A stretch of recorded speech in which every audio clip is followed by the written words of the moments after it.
Welcome, friends. This is Archangel. It's curious, although non-surprising, the things that make sense to me since my awakening. I have changed eyeglass prescriptions from gynocentric to awakened and liberated, and the juxtaposition from propaganda and fairy tale to reality and truth is such a sharp contrast that only people who don the red pill glasses would understand. When you finally awaken to male disposability and understand it for the unjust reality that it truly is, things suddenly make sense. It's funny how everybody likes to render female beliefs, motivations, and thoughts as unknowable enigmas that the inferior man-apes can only scratch their protruding foreheads over. Males try to function within the matrix. Within the fallacy of romance, males try to assign some semblance of resolution to malevolent female behavior. Oh, females hurt us because of X, Y, and Z. They don't want to do us wrong, as they have throughout the centuries. They simply had no choice. Oh, the poor angels. It must have been hard to ride the wave of entitlement made possible by male utility and protection and provision for so many years. Yet when you reject the lies, wrapped with shiny bows, female motivations are not enigma. They are as plain and as clear as the summer sky, and female actions are as predictable as Murphy's Law. Females are not some mysterious secret of the heavens. They are, in fact, simple creatures. Males are the complicated ones, and when you understand the gynocentric tendencies of all humans, everything suddenly comes into sharp focus. When you understand that we see males as shovels, rather than actual people with value and hopes and dreams, when you realize we see males as disposable Kleenexes and female bodyguards, then a few enigmas hitherto opaque now begin to make sense. When you awaken, things make sense. Like the frequency we hear it repeated that females love a man in uniform. The blue pill spectacled individual would assume that this has something to do with actual physical appeal, yet the red pill spectacles render transparent the reason. Because a male in uniform signals utility. The uniform represents males serving, whether it be a fireman, a police officer, a soldier. It signals males will put their personal reservations of life and limb on the line for the general female populace. And so, of course, females fancy males that would die for them, and so they love it when males communicate their servitude by wearing uniforms. That is like a giant neon sign saying, "I am available at your discretion, Highness." The same could be said of males in slacks and shirts and ties, or business suits. It signals ambition and a desire to achieve or pursue even more financial wherewithal, and that communicates ambition, resources, and provision. Material assets just waiting to be plucked away by females from these shovels in business suits. So when you switch from blue to red lenses in your shades, you see the real reasoning behind the saying of females love a man in uniform, and why such a euphemism is really so ubiquitous as it is. When you put on your dress blues, no, your caveman jaw and vulgar protruding forehead are not suddenly made handsome. Males are still disgusting, offensive, odorous apes. But females do like your advertisements of utility. They do love that they can utilize you. That is what is attractive to them, your utility. Whether you wear a janitor's uniform or military dress. When you finally put on the red glasses, the unexplainable is rendered bare. Like the oft-touted female desire towards a male that can make her laugh. Why is this? Because males must do in order to be visible on the female radar, and thus receive acknowledgement. Males that can perform humor are providing a service to females. It is male utility harnessed for female benefit. Males that can make females laugh garner attention, while males just standing there looking pretty are of no particular use to female advancement. We are meant to be clowns, supposed to be court jesters, sequestered to berate ourselves, disparage our dignity, and mock our anatomy for the amusement of the princesses perched atop their marbled thrones. So it would be obvious that females desire funny males, because laughing is fun, especially when the laughter comes at the expense of self-mockery of the other party, which strokes the ego of entitled princesses. So females like to advertise for this trait because it is males serving, doing something for females. So, for one, laughing is enjoyable and entertaining. And B, males trying to make females laugh essentially communicates a deeper meaning to females. It says, "Hi, I am a compliant male with gynocentric tendencies, and you may use me for laughs or other ends such as protection and provision. I am malleable to your whims." And if a guy isn't funny, well, then he better have a fat wallet or dig a mean ditch if he wants any female attention. What about male aesthetic considerations? Male looks? Yeah, what about them? Well, this is why females always say looks are not that important. Not because females are enlightened and benevolent and above the petty superficiality obsession of males and looks, but because his looks do not open her doors, or paint her house, or die protecting her. So when it comes to mate selection, females are fairly honest. Looks do not matter as much as they do to males. Understanding male utility, that males are shovels, also explains the idiom, "chicks dig scars." Why?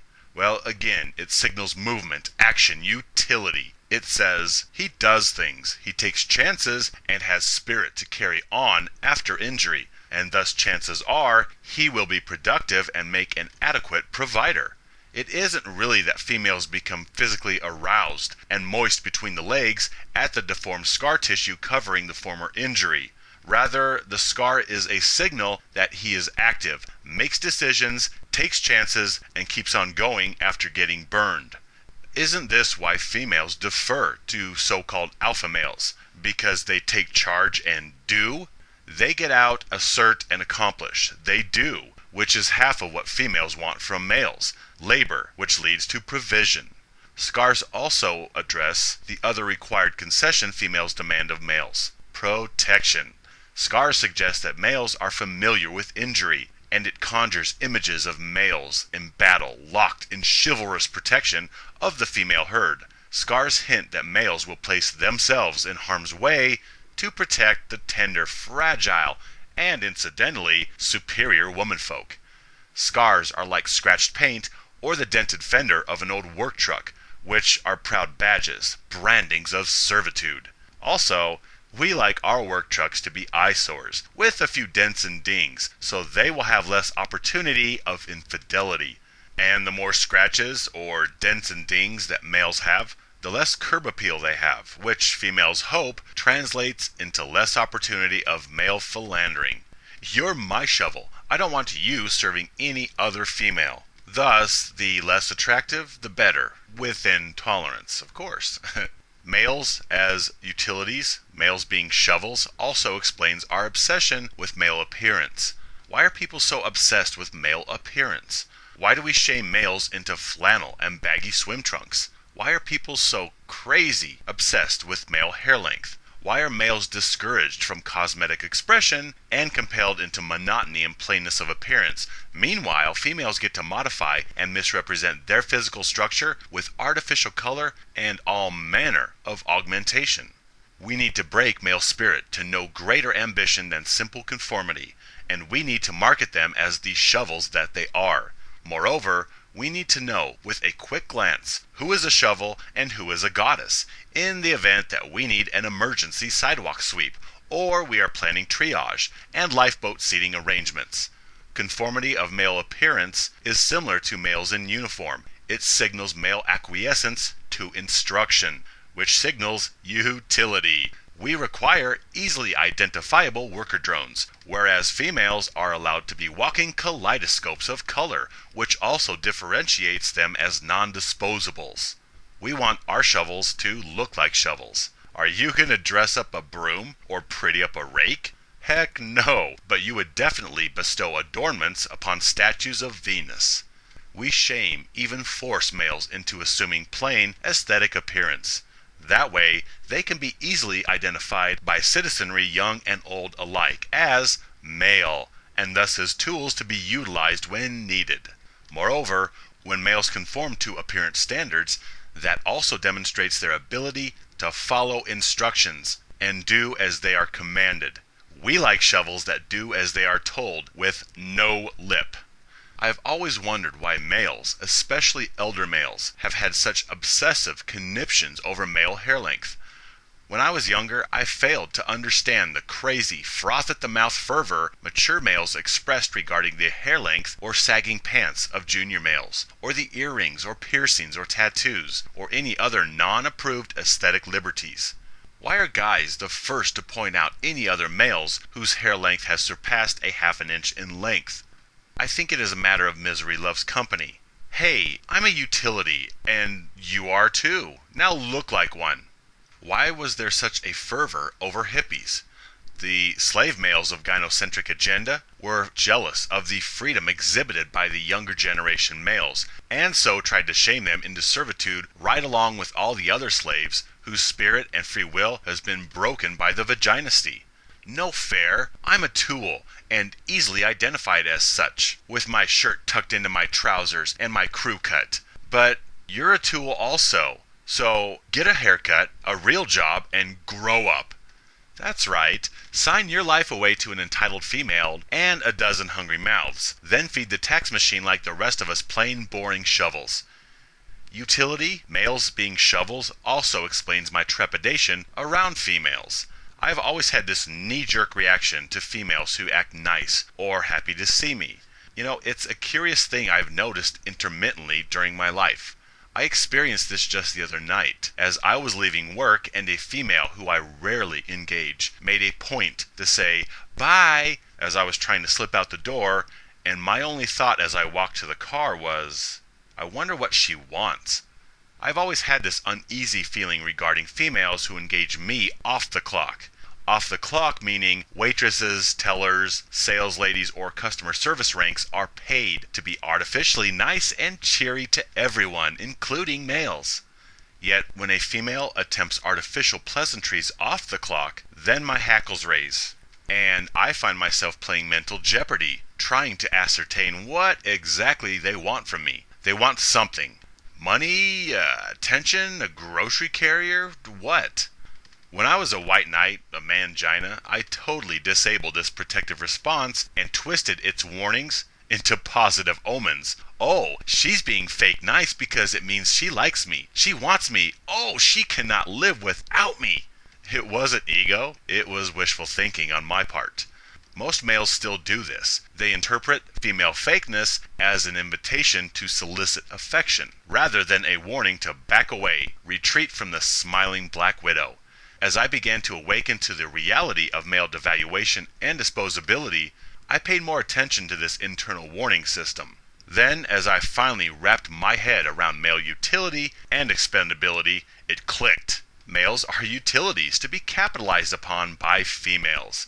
So, yes, females do want something from you with their fake smile and premeditative fluttering eyelashes.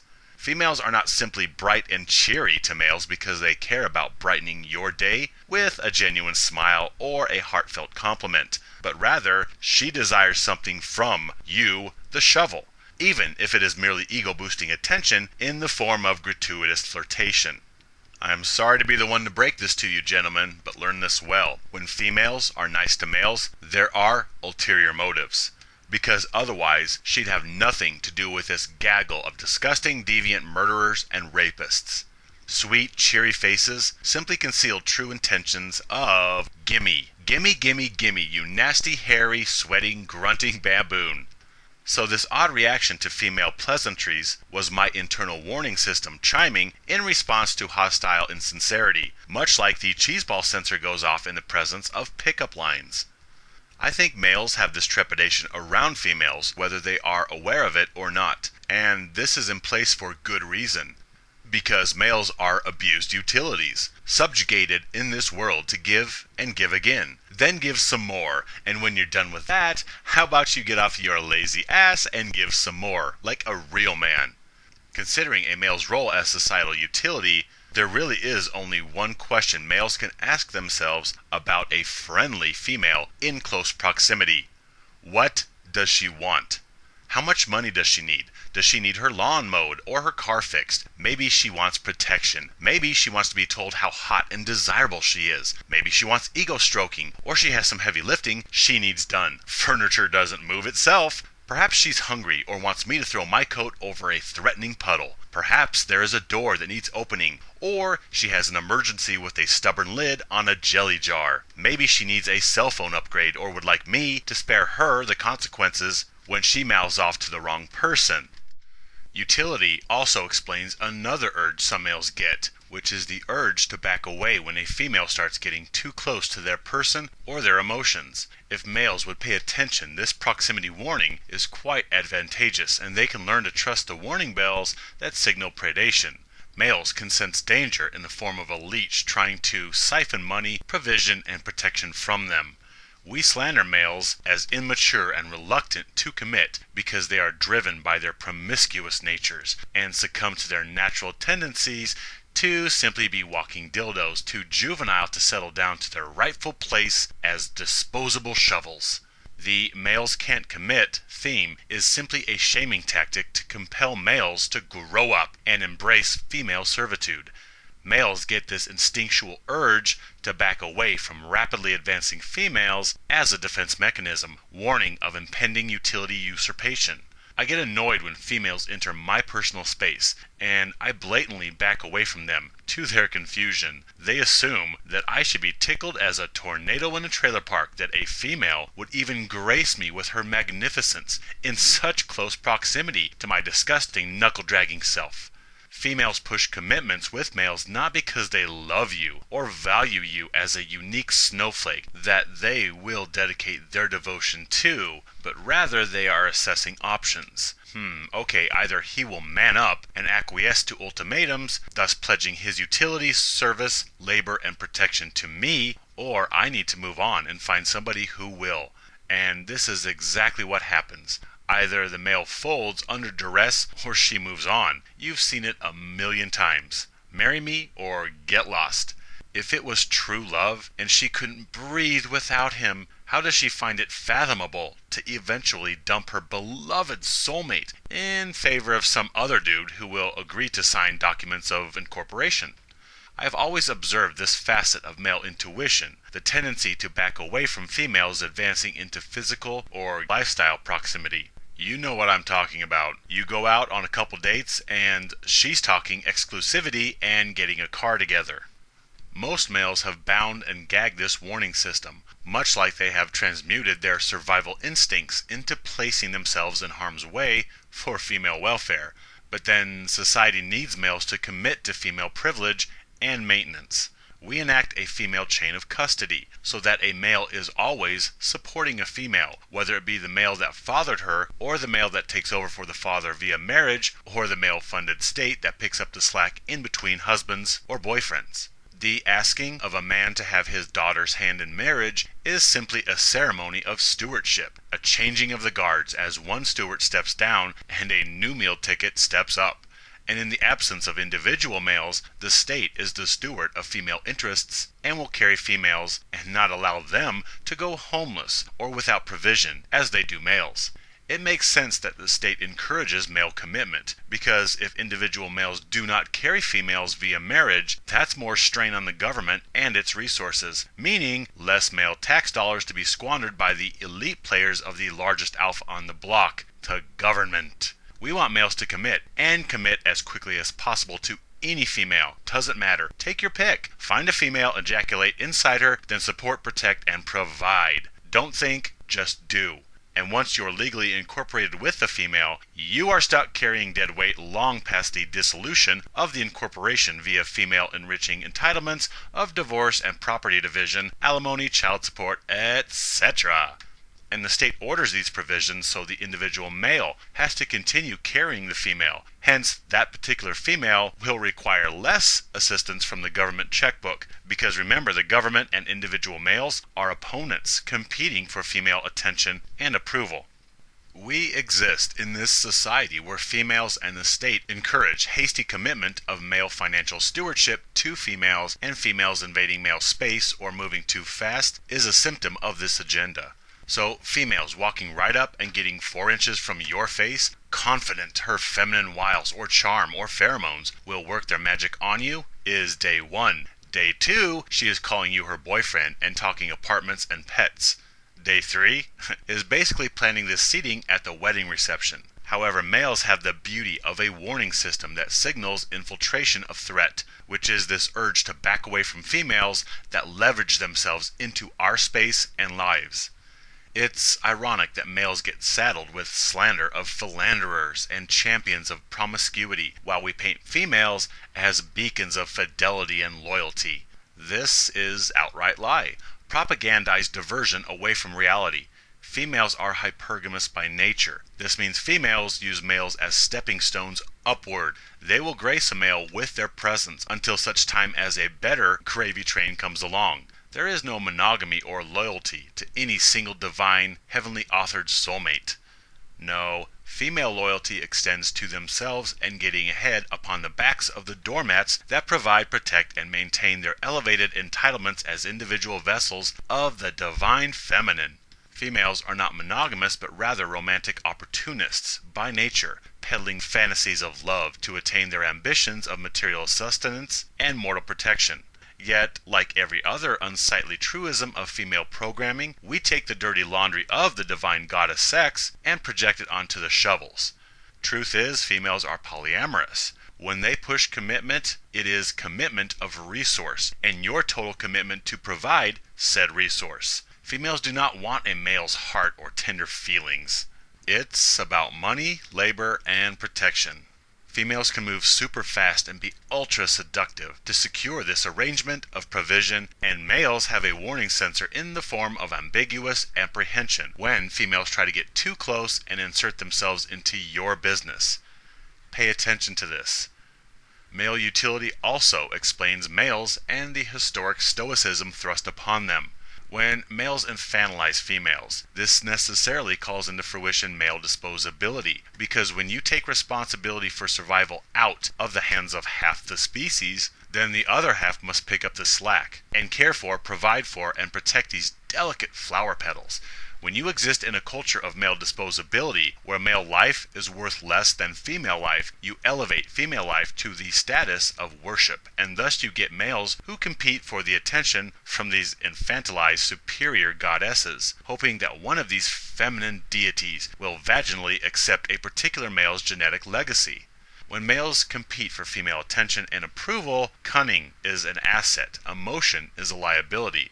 When males are made to compete for females, a poker face is a strength, emotionality is a weakness. Never let the enemy see you cry. Hold it in and plan the next sortie.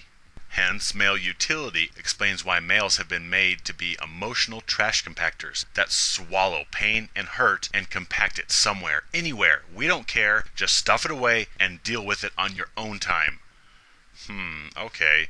So, for one, you are underlings competing for attention from females, and in order to compete effectively, you need to exhibit strength, assertiveness, and the capacity for labor if you hope to curry the favor of any female. So, stuff the tears and put on a stiff upper lip in order to compete with every other male vying for validation from the angelic sex. And 2, your shovels. For heck's sake, we don't want our shovels crying or expressing inner pain. Dig your hole, then be thrown away when you break. That's your existence. Nowhere in that agenda does it say we have time or even care about the emotional suffering of our brooms or rakes. All are disposable tools. Also, we train boys not to cry. Thus, by the time they reach adulthood, the stoicism is well entrenched because boys are mini shovels, not puppy dogs deserving of empathy. So, we want males to hide their pain and emotion, lest we be reminded that these shovels actually have feelings, and we hurt them every second of every minute of every day.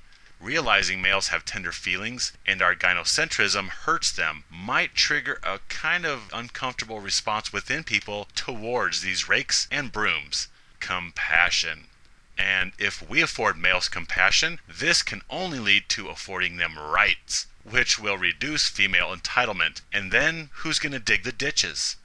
If we witness shovels crying because they are being reduced to shovels, we might momentarily rethink our treatment of males as shovels, and that would lead to a horrible place. Equality, not female superiority, supremacy, or privileged entitlement. Nope, we need male labor and sacrifice to continue pampering Gaia, our divine feminine. So we do not want to see male emotion or deal with the injustice or morality of treating males as disposable Kleenexes. We do not want to hear of male suffering, so suck it up, man up, and check your male privilege.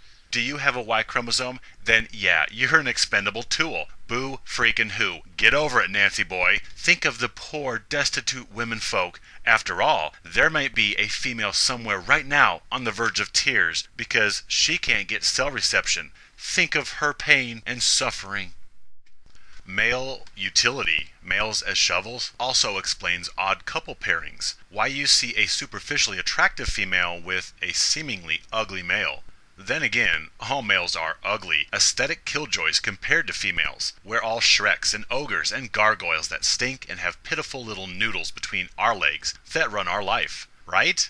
Yet many a naive sheeple will see a pretty female with a not-so-pretty dude trailing her and question this. However, never fear. Male utility explains all social enigma, including this one. It's because she doesn't care what her shovel looks like. He is there to labor on her behalf. He is not being sequestered to be a piece of art or a decorative centerpiece on the table. He is not a beautiful ornament on a tree.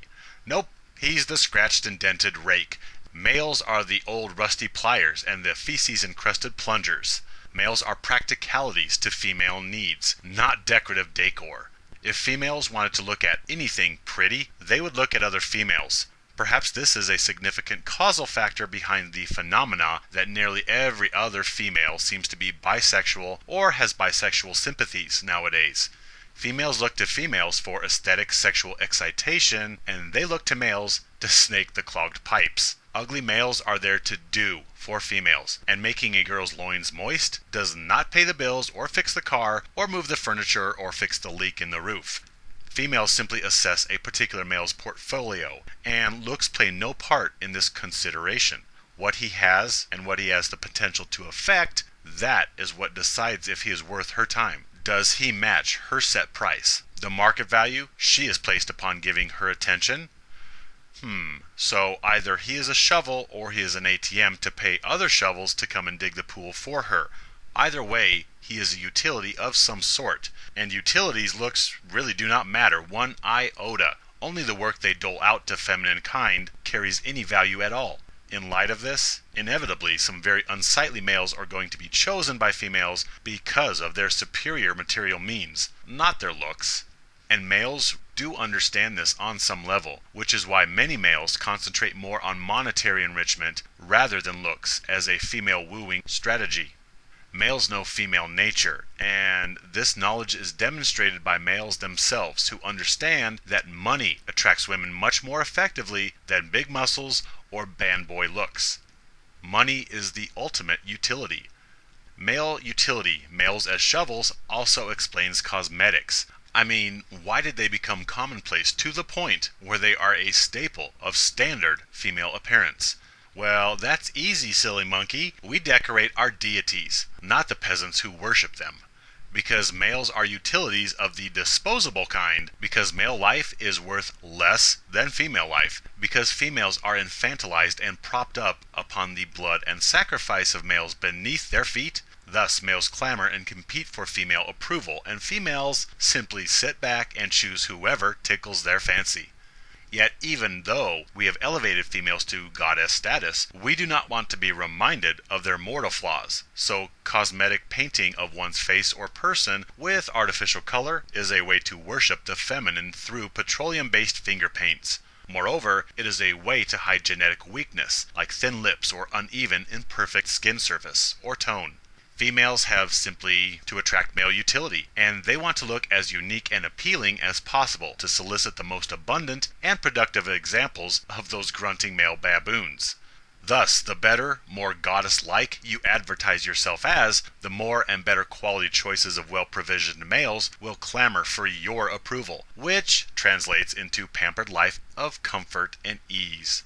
And this is, of course, the XX Holy Grail, a coddled life of protection and pampering.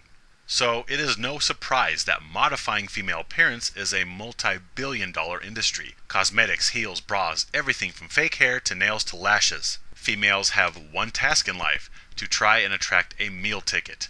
Any and all tactics needed to accomplish this objective will be invoked to make their sale. Then they can let the roots grow out, take off all the uncomfortable heels, and blow up like a balloon because they get some old fool to sign on the dotted line. Cosmetics are also the friend of the BBW, the big beautiful woman, because while it may be hard to alter or hide bodily imperfections, such as 200 pounds of extra weight, the face, hair, nails are the one structures that can be altered through cosmetics and hair coloring to still try and catch the attention of males with dazzling shiny things and colors from the shoulders up. Never mind the 2 extra people she's packing below the nape.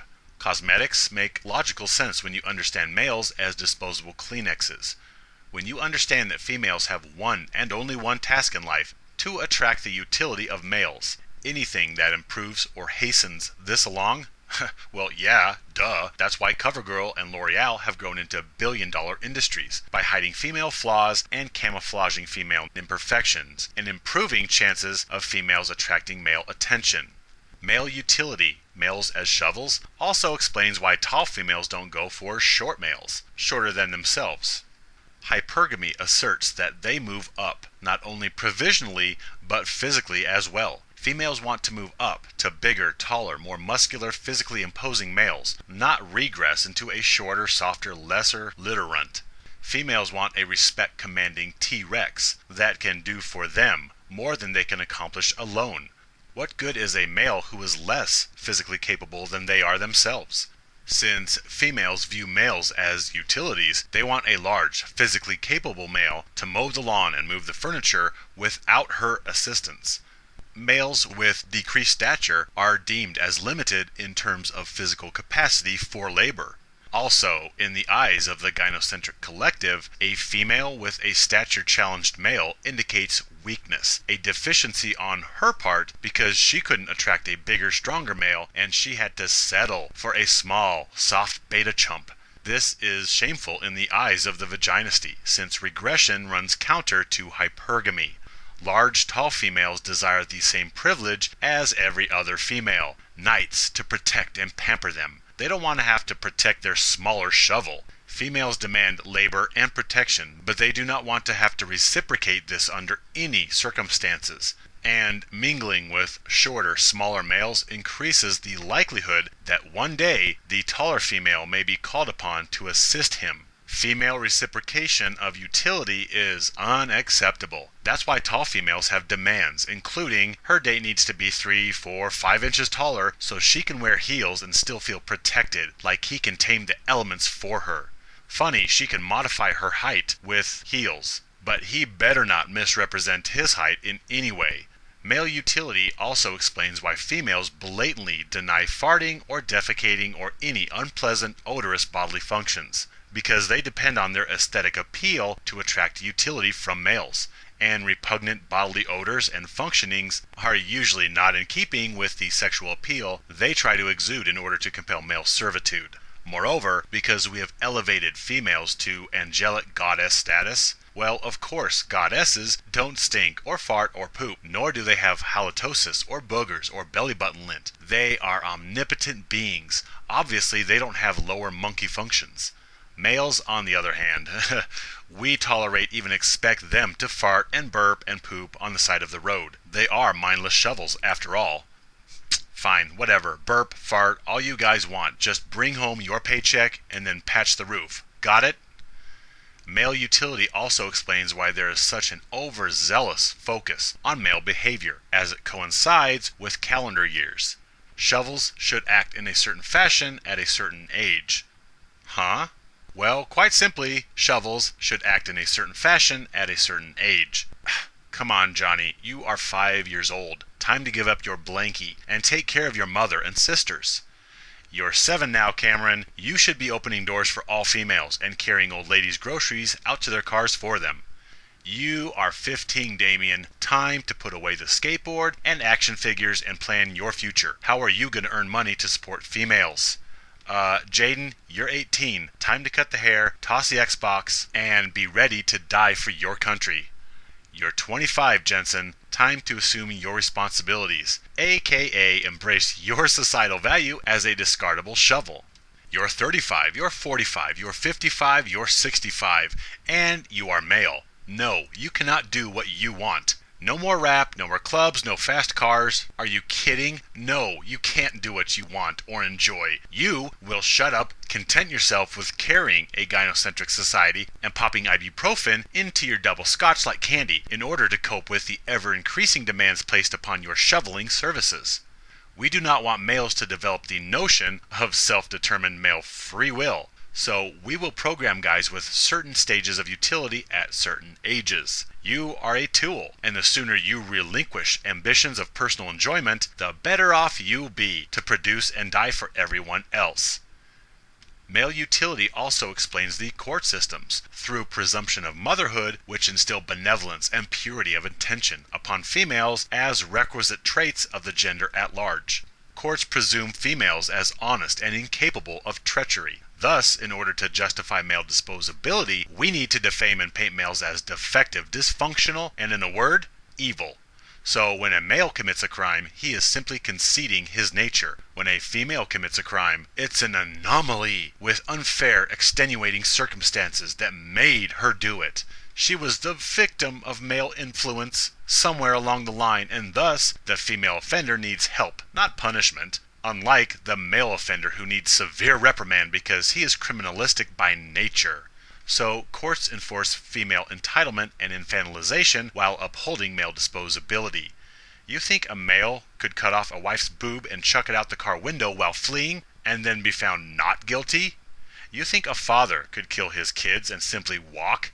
We slander males as inferior to justify their utility and disposability, and we elevate females to a fluffy, comfy space above the law, and sentencing differentials between the sexes mirrors our biased gender narrative.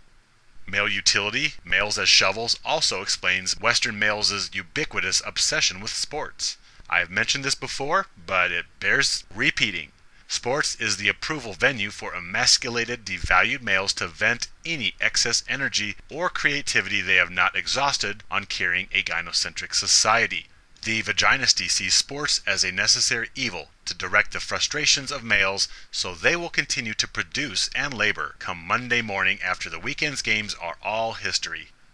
Males have a need for respite from the never-ending emasculation and devaluation of themselves and their sex. And so sports is the gyno-approved receptacle for males to vent their frustrated energies into. Males are given female approval to congregate with other emasculated males for the purposes of eating hot wings and yelling at the boob tube. Consider the alternative to female privilege. If no outlet is supplied for the repressed male energy, these shovels might reach critical mass, and they would go postal or worse yet, revolt and refuse to protect and provide for the same females that stymie them into mere armchair gladiators. So females allow the old man the mercy of sports as proof that she cares about his enjoyment, which is evidenced by the fact that she allows him recreation from a list of gyno-approved activities. And watching football or baseball or basketball is acceptable. Maybe the occasional company softball game or church basketball game. Fine, whatever, you grunting primates. Yes, go work out your testosterone and then come home and return to being a shovel. However, what's not on the gyno-approved activities list is single guy things. Clubs, motorcycles, fast cars, anything she cannot supervise is unacceptable. In fact, when you really think about it, when you really trace all societal protocols and behaviors to their source, male utility, males as shovels, really explains all, and especially female behaviors. You have all these articles touting what makes females tick, what do women want, like females are some sort of divine enigma that needs proper translation which drooling man-apes could never fathom anyway. Well, here and now, as I have in previous videos, I will reveal the mystery of the ages. The mysterious divine female wants male money, labor, and protection. I can also tell you what males want. not superficialities like sex or monetary status or superstardom. Males want the one thing they have never truly experienced: simply to be loved because they exist. Then again, males have been used and abused for so long that if a female truly expressed this sentiment, the first thing we'd consider is, what does she want? My friends, look closely and you will see that male utility renders transparent all societal memes and beliefs. And I am here to shatter this paradigm. My friends, my brothers, stand with me, live free.